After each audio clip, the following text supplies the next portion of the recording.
요한복음 18장 15절로부터 27절 말씀입니다. 우리 15절부터 같이 읽습니다. 시몬 베드로와 또 다른 제자 한 사람 예수를 따르니 이 제자는 대제사장과 아는 사람이라. 예수와 함께 대제사장 집들에 들어가고 베드로는 문 밖에 서 있는지라. 대제사장을 아는 그 다른 제자가 나가서 문 지키는 여자에게 말하여 베드로를 데리고 들어오니 문 지키는 여종이 베드로에게 말하되 너도 이 사람의 제자 중 하나가 아니냐 하니 그가 말하되 나는 아니라 하고 그때가 추운 고로 종과 아랫사람들이 불을 피우고 서서 쬐니 베드로도 함께 서서 쬐더라. 대제사장이 예수에게 그의 제자들과 그의 교훈에 대해 물으니 예수께서 대답하시되 내가 드러내놓고 세상에 말하였노라. 모든 유대인들이 모이는 회당과 성전에서 항상 가르쳤고 은밀하게는 아무것도 말하지 아니하였거늘 어찌하여 내게 묻느냐. 내가 무슨 말을 하였는지 들은 자들에게 물어보라. 그들이 내게 하던 말을 아느니라. 이 말씀을 하시매 곁에 있던 아랫사람 하나가 손으로 예수를 쳐 이르되 내가 대제사장에게 이같이 대답하느냐 하니 예수께서 대답하시되 내가 말을 잘못하였으면 그 잘못한 것을 증언하라. 바른 말을 하였으면 내가 어찌하여 나를 이렇게 하시더라. 안나스가 예수를 결박한 그대로 대제사장 가야바에게 보내니라. 시몬 베드로가 서서 불을 쬐더니 사람들이 묻되 너도 그 제자 중 하나가 아니냐. 베드로가 부인하여 이르되 나는 아니라 하니 대제사장 중에 하나는 베드로에게 귀를 잘린 사람의 친척이라. 이르되 내가 그 사람과 함께 동산에 있는 것을 내가 보지 아니하였느냐. 이에 베드로가 또 부인하니 곧 닭이 울더라. 아멘. 로라 슐레징어 박사가 쓴 인생을 망치는 7가지 변명이라는 책이 있는데 그 책에서 늘 변명만 늘어놓는 사람, 또 생각은 있으나 결단하지 못하는 사람은 자신의 인생을 망친다라는 내용을 담고 있습니다. 그 책 서론에서 이렇게 말합니다. 나는 당신이 무엇을 좋아하는지 다 알고 있습니다. 당신은 당신의 고집대로 살아보고 싶어 합니다. 당신은 당신이 원하는 것을 다 얻고 꿈꾸던 그 환상을 모조리 이루어 보고 싶어 합니다. 당신은 가능한 한 노력도 하지 않고 희생을 적게 하고 출세하고 성공하고 싶어 합니다. 당신은 나쁜 짓 하고도 벌받지 않고 피해 가고 싶어 합니다. 당신은 당신에게 상처 주고 피해 입힌 사람을 멋진 복수를 하고 싶어 합니다. 그러나 입장을 바꿔 보십시오. 만약 당신의 원수가 그런 힘을 가지고 있다면 당신의 인생이 무엇이 되겠습니까? 여러분 생각만 해도 끔찍한 일 아닙니까? 인생은 요술이나 마술이 아니고 인생을 살아보는 우리가 행복의 순간, 기쁨의 순간도 있지만 고난과 실패의 자리에 빠질 때가 우리 더 많습니다. 그래서 사람마다 실패를 대비해서 대비책을 마련합니다. 이러한 인간의 재난과 실패를 대비해서 고안하는 것이 보험회사입니다. 보험회사. 우리 남범진 장로님이 높은 데 임원이시지만 보험회사, 건강보험, 사고보험, 실직보험, 또 노후생활보험, 화재보험, 사망보험, 심지어는 서양에서는 이 서구에서는 이혼보험도 있다고 합니다. 그러나 인간의 실패는 돈으로 보상될 수 없는 어떤 아픔의 깊이를 가지고 있고 또 복잡성이 있습니다. 그래서 돈으로 어느 정도 보상받을 수 있지만 그러나 그 실패 자체를 보상받을 수 있는 것이 아닙니다. 그래서 우리에게 중요한 것은 이 신앙의 자리인데 우리가 신앙의 자리에서 실패하느냐 성공하느냐 이건 참 중요한 문제예요. 때로는 우리가 신앙에서 실패할 수도 있어요. 원하든 원치 않아 우리는 신앙의 자리에서 실패하여 가슴 아파할 때가 있는데 그렇다고 우리가 실패를 인정하며 실패를 당연시할 수는 없습니다. 정말 중요한 것은 우리가 신앙의 생활에서 실패하지 않는 것이 중요하고 실패의 경험이 많을수록 나에게 유익한 경험이 될 수가 있지만 그러나 신앙의 실패는 거듭하지 않는 것이 좋습니다. 그래서 내가 지난날의 신앙의 실패를 거울 삼아서 다시는 그 자리에 서지 않도록 우리 자신들을 채찍질하면서 하나님의 은혜를 구하는 것, 그것이 가장 바람직한 신앙생활의 모습입니다. 오늘 우리가 읽은 본문은 신앙의 실패를 한 인생을 만나게 됩니다. 베드로죠. 그래서 오늘 우리가 이 베드로의 실패 우리가 좀 묵상해 보기를 원해요. 성경에서 특별히 신약 초대교회에서 베드로의 위상은 굉장히 큽니다.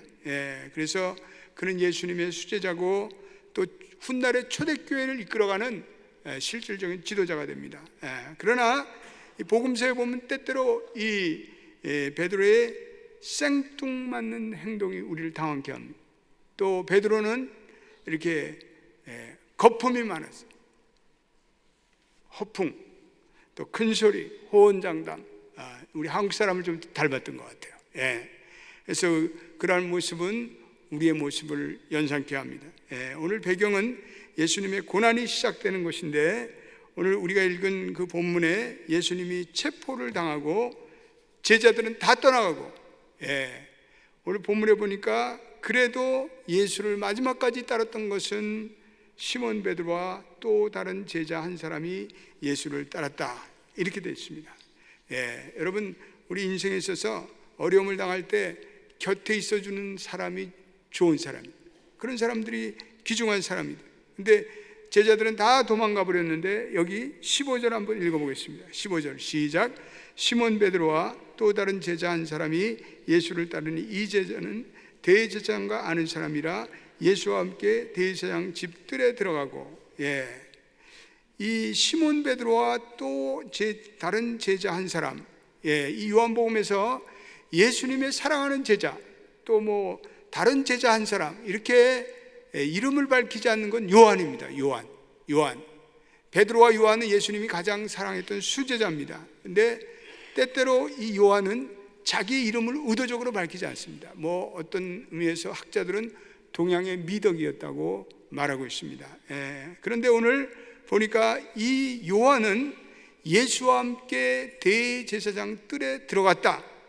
그런데 16절에 베드로의 위치가 어디입니까? 베드로의 위치에 16절 읽어보겠습니다. 시작. 베드로는 문 밖에 서 있는지라 대제사장을 아는 그 다른 제자가 나가서 문 지키는 여자에게 말하여 베드로를 데리고 들어오니, 베드로는 문 밖에 서 있는지라. 성경은 이런 게 묘미인 것 같아요. 이런 행간의 여운이 있어요. 베드로는 문 밖에 서 있는지라, 이거는요 베드로의 심리 상태를 가리키고 있어요. 요한 기자는 특별히 이런 데 아주 능통합니다. 문학적인 소양이 있어요. 베드로는 문 밖에 서 있더라. 요한은 집들에 들어가고 베드로는 문 밖에 서 있더라. 두 사람의 영적 상태를 암시하고 있습니다. 베드로는 두려움이 있었던 것 같아요. 비겁함, 몸을 조사했죠. 마태복음 26장 58절에도요 이런 말씀이 나와요. 우리 한번 읽어보겠습니다. 시작. 베드로가 멀찍이 예수를 따라 가는지라.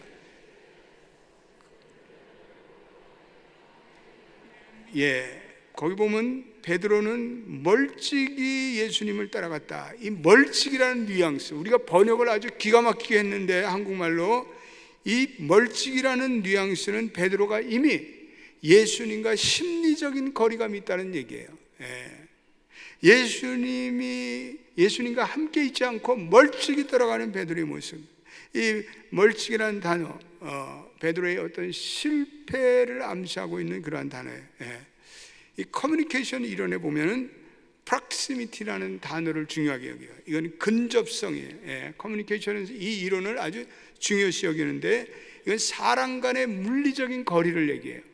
사람 간의 물리적인 거리는 두 사람의 심리적인 거리를 상징한다는 거예요. 그러니까 두 사람의 마음의 거리가 있으면 물리적인 거리가 멀어진다는 거예요. 오늘 이 부부들이 앉았는데 부부들끼리 앉은 위치를 한번 파악을 해보세요. 얼마나 떨어져 있는가.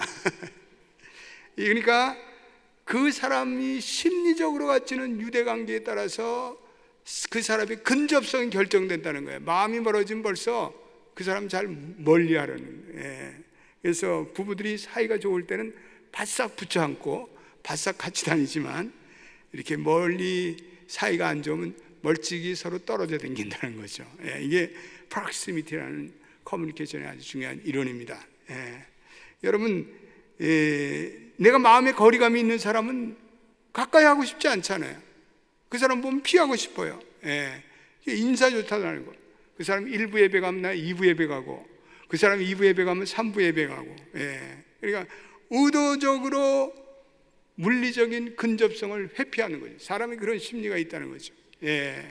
이게 멀찍이 쫓아갔다는 건 베드로가 가지고 있는 예수님과 유대 그 영적인 심리적인 거리예요. 지금 여러분은 하나님과 유대적인 거리감이 어떻습니까? 주님을 가까이 하면서 교제합니까? 죄를 지면 하나님을 멀리해요. 죄를 지면 하나님과 거리감이 생겨요. 그래서 아담이 죄를 지을 때 하나님의 낯을 피하여 동산나무에 숨었다라고 창세기 3장 8절에 말하지 않습니까? 하나님과 거리감이 생겼기 때문에 그래요. 그런데 오늘 예수님을 멀찍이 따라갔던 이 베드로가 예수님께서 신분받는 가야바 대제사장의 집들에서 자기의 신분을 숨긴 채 사람들 무리에 섞여서 그리고 불을 쬐고 있어요. 오늘 또 18절이 베드로의 심리를 묘사해주는 또 한 군데의 대목이에요. 18절도 우리 한번 읽어보겠습니다. 시작. 그때가 추운 거로 종과 아랫 사람들이 불을 피우고 서서 쬐니 베드로도 함께 서서 쬐더라. 여러분 생각해 보세요.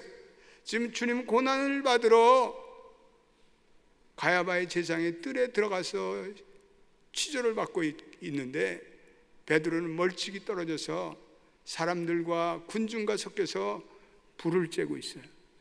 아주 슬픈 장면입니다. 베드로의 심리적인 거리감을 그대로 보여주고 있는 것입니다. 슬픔의 어떤 정경마저 느끼는 그러한 대목이 아닐 수 없습니다. 우리가 멀찍이 따라가는 미온적인 자세는 언제나 시험을 자초해요. 믿을 바에는 철저히 믿어야 돼요. 적극적으로 믿어야 돼요. 가까이 따라가는 여러분 되시기를 주의 이름으로 축원드립니다. 어정쩡하게 멀찍이 꾸준해야 돼요. 그래서 요한계시록에 너희가 차든지 덥든지 미직지근한 것 하나님이 제일 증오하는 거예요. 제일 싫어해. 신앙생활 하려면 화끈하게 하세요. 따라서 합시다. 하려면 화끈하게 하자. 좀 그렇게 하세요.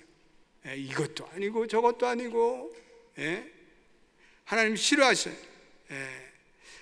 아까 우리가 읽은 그 마태복음 26장 58절 거기 한번 더 보겠습니다. 마태복음 26장 58절에 보면 그런 말이 나와요. 26장 58절에 보면 베드로가 결말을 보려고 하여 26장 58절 베드로가 멀찍이 예수를 따라 제사장 집들에 가서 그 결말을 보려고 베드로는 기회주의자예요. 기회주의자.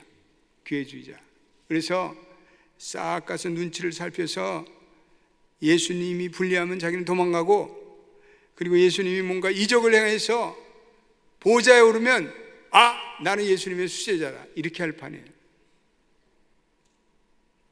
결말을 보려는 신앙은 이건 합당치 못한, 죽든지 살든지 예수님과 운명을 같이 하는 그런 결사적 신앙이 돼야 돼요. 우리 인생에서도 이런 배수의 진을 치는 신앙, 여러분 우리 인생도 그런 것 같아요. 배수의 진을 치고 사는 사람이 승리해요. 이거 뭐 어정쩡하게 여기에도 좀 붙어볼까 저기에도 붙어볼까 이런 사람들 문제가 많아요. 그래서 기회주의적인 신앙은 문제를 일으켜요. 그래서 문 밖에 서서 결과를 보고 결정하겠다 이런 생각은 함정을 자초해요. 그래서 모든 인생의 삶 속에서 적극적으로 나가는 사람이 결국은 승리해요. 이 길만이 나의 길이다 결단하고 그리고 초질관 배수의 진을 치고 인생을 걸어가는 그런 사람들이 시험에서 이기고 그리고 성공하고 승리해요. 여러분 믿습니까? 어정쩡하게 하지 마세요. 어정쩡하게 하지 마시라고. 믿음의 길은 더욱더 그렇다고. 그래서 다른 길이 없을까? 좀 편하게 믿어볼 수 없을까?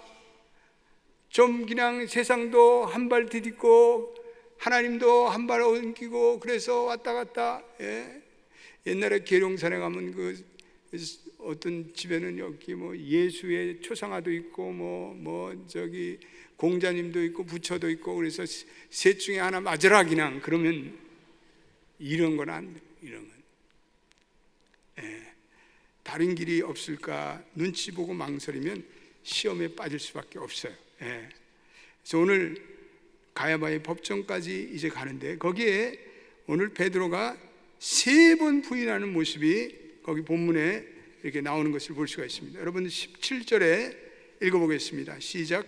문 지키는 여종이 베드로에게 말하되 너도 이 사람의 제자 중 하나가 아니냐 하니 그가 말하되 나는 아니라.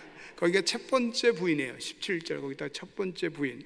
그리고 25절에 또 두 번째 부인이 나와요. 25절 읽어보겠습니다. 시작. 시몬 베드로가 서서 불을 쬐더니 사람들이 묻되 너는 그 제자 중 하나가 아니냐. 베드로가 부인하여 이르되 나는 아니라 하고 또 부인해요. 두 번째 부인이에요. 세 번째 부인 26절을 보겠습니다. 시작. 대제사장 중 하나는 베드로에게 길을 잘린 사람의 친척이야. 이르되 내가 그 사람과 함께 동산에 있는 것을 내가 보지 아니하니라. 세 번째 부인이에요. 세 번째 부인. 여기서 보면 특별히 문 지키는 여종, 이거 딴 본문에 보면 계집종이라고 했어요. 한 계집종이 너는 예수와 한 패가 아니냐 그랬더니 나는 아니라. 다른 사람은 다 줄을 버릴지언정 나는 아니라. 나는을 강조해요. 베드로는 자기를 별개시해요. 자기를 별개시해요. 시험은 여기부터 시작되는 것 같아요. 다른 사람은 다 넘을지라도 나는 아닙니다. 자기를 특별한 사람으로 취급하는 것, 실족을 가져왔어요. 남이 실수하는 것을 보면 나도 그럴 수 있다. 우리 이렇게 생각을 해야 돼요. 나만은 아니다. 이런 특별한 생각이 그때 넘어지는 생각. 베드로는 예수님을 결코 부인하지 않겠다고 몇 번이나 다짐합니다. 그런데 오늘 베드로의 부인으로 인해서 베드로는 예수님을 부인한 제자의 레이블링이 찍히는 것을 볼 수가 있습니다. 그런데 이 사복음서에서 보면 가장 가슴 아픈 베드로의 부인의 모습이 나와요. 누가복음 22장 61절. 누가복음 22장 61절. 성경을 가지고 있는 분들은 성경을 열고 거기다 줄을 걸었어요. 누가복음 22장 61절의 말씀 아주 중요한 말씀이에요. 60절부터 한번 읽어보겠습니다. 61절 한번 읽어보겠습니다. 시작. 주께서 돌이켜 베드로를 보시니 베드로가 주의 말씀 곧 오늘 닭 울기 전에 내가 3번 나를 부인하려 하심이 생각나서 밖에 나가서 심히 통곡하니라. 이렇게 돼 있어요. 베드로가 3번 예수님을 부인했을 때 닭이 울고, 그리고 그 순간에 주님께서 베드로를 응시하셔요. 그리고 베드로가 3번 나를 부인하는 예수님의 말씀이 생각나서 그리고 밖에 나가서 심히 통곡했다라고 말씀하고 있습니다. 여러분 생각해 보세요. 주님이 베드로가 3번 했을 때 닭이 울고, 그때 주님의 시선과 베드로의 시선이 마주쳤을 때 베드로가 어떻게 했나? 상상할 수 있겠어요? 베드로의 가슴이 철렁했겠죠? 그 순간에 베드로를 바라보는 주님의 눈길은 어땠을까? 원래 이 베드로의 부인 사건은요, 사실은 베드로에게는 수치스러운 얘기예요. 왜냐하면 성경이 쓰여질 때 이미 베드로는 초대교회의 아주 굉장히 초대교회의 독보적인 리더예요. 바울과 함께. 그런데 이 베드로의 부인은 맨 처음에 출전은 마가복음이에요. 이 마가복음에 보면은, 이 마가복음은 베드로가 이제 거의 죽음에 가까워서 마가를 데리고 자기가 겪은 모든 예수님과의 스토리를 다 구전으로 말로 이렇게 구술한 것을 마가가 적었다는 것이 정설이에요. 그리고 마가의 복음을 중심으로 다른 복음서들이 그것을 편집해서 만들었다는 것이 정설입니다. 그러면 오늘 이 베드로의 부인 사건은 은밀한 사건이에요. 베드로가 얘기 안 하면 이거는 영원히 역사의 뒤에 사라질 사건이에요. 이건 베드로의 일종의 내면의 자기의 고백이에요. 고백.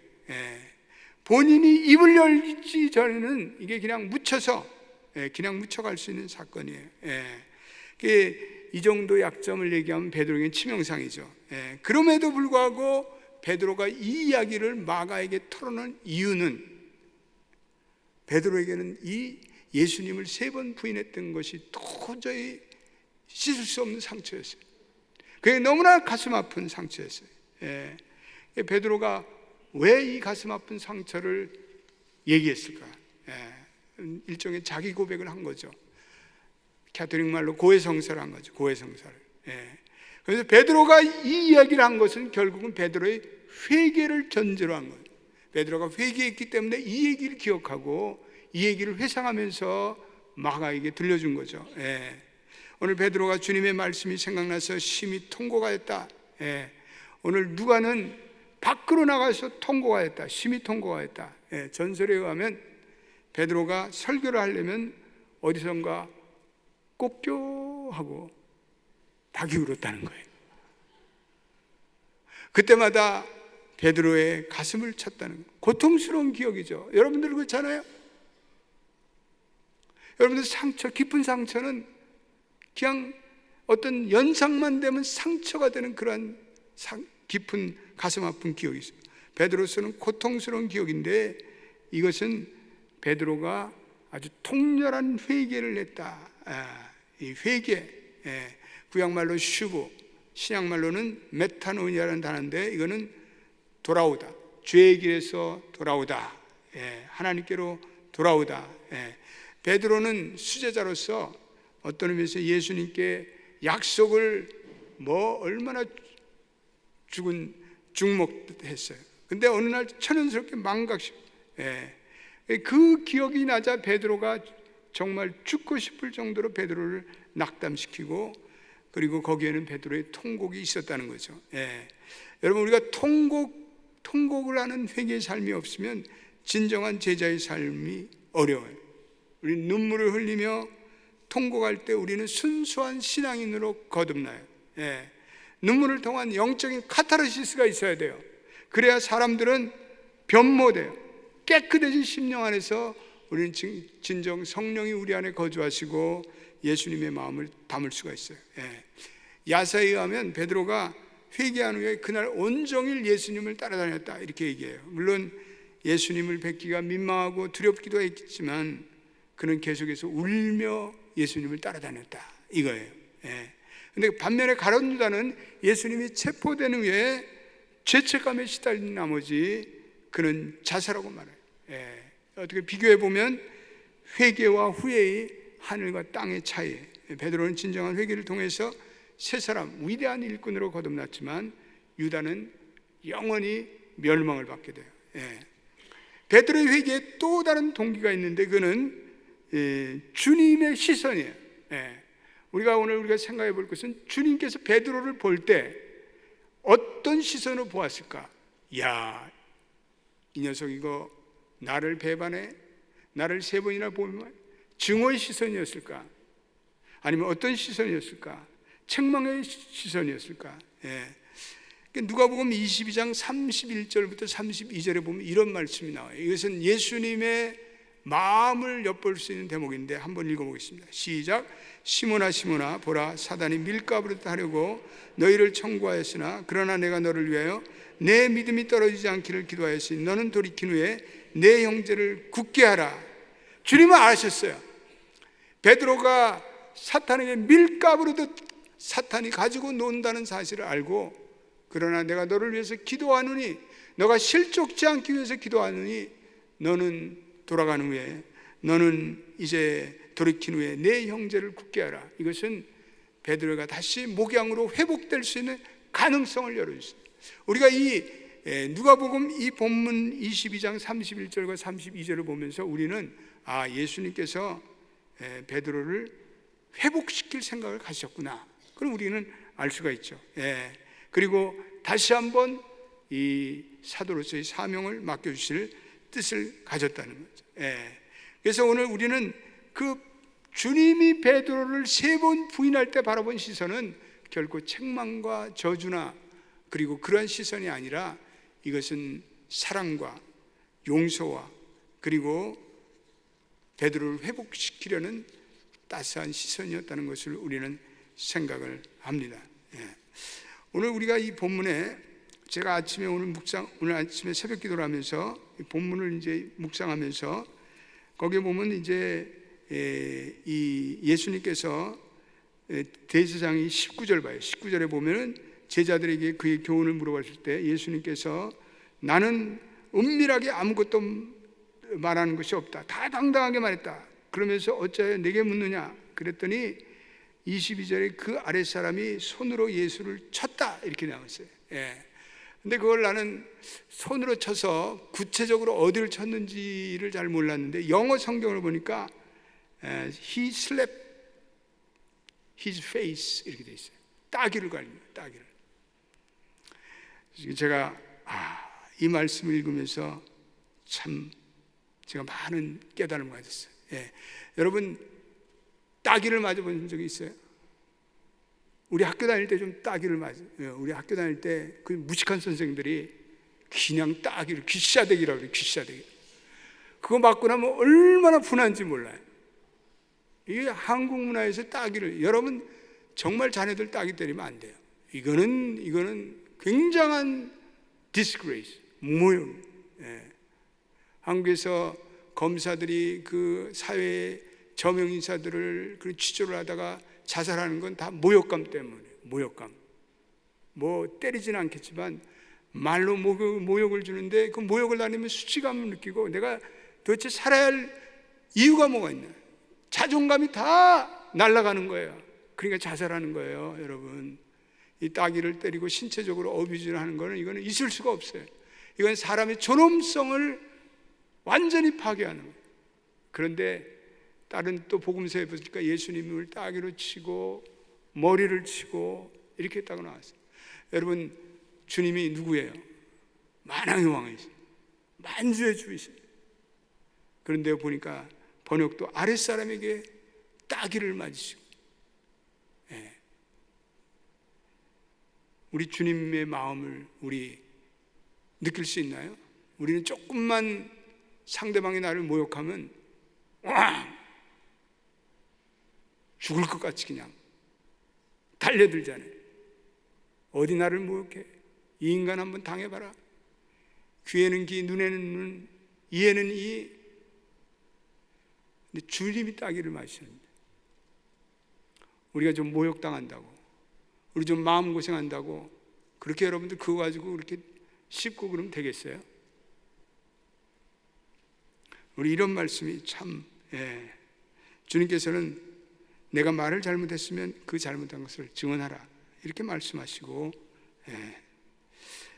우리가 사순절을 지나고 있습니다. 사순절은 우리 한 사람 한 사람이 절제와 영성에 훈련하는 새로운 창조의 경험으로 나가는 뜻깊은 계절입니다.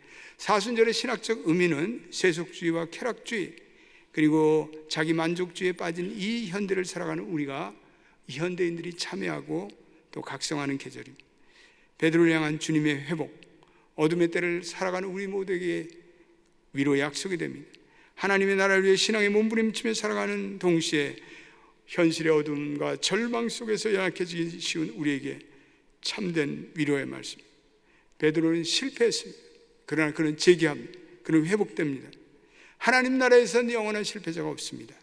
오늘 베드로가 정녕 실패자입니까?